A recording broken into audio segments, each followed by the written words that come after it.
স্ক্রিনে যেটা দেখতে পাচ্ছেন এটা বাঁধাকপি।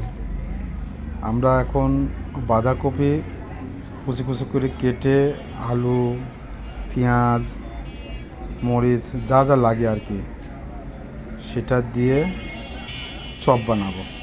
এই যে চপ বানাচ্ছি। তো চপে খাইতে অনেক টেস্ট।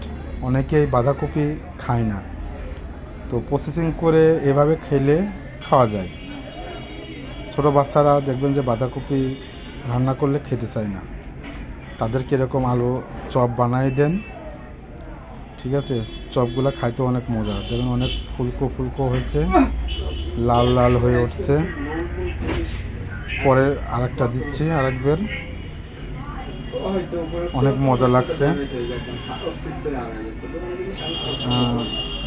দেখে কেমন হয়েছে জানাবেন।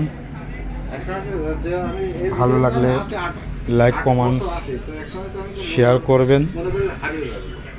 তো ট্রাই করে দেখতে পারেন বাসা বাড়িতে। এটা রান্না করে খেয়ে ছোট বাচ্চারা দেবেন, দেখবেন যে একটা বাঁধাকপি ভেজে খাওয়ালে সবাই খেয়ে নেবে, কিন্তু রান্না করে খাওয়াবেন খাবে না। এই হচ্ছে কত সুন্দর হয়েছে। সস দিয়ে খাবো আমরা এখন।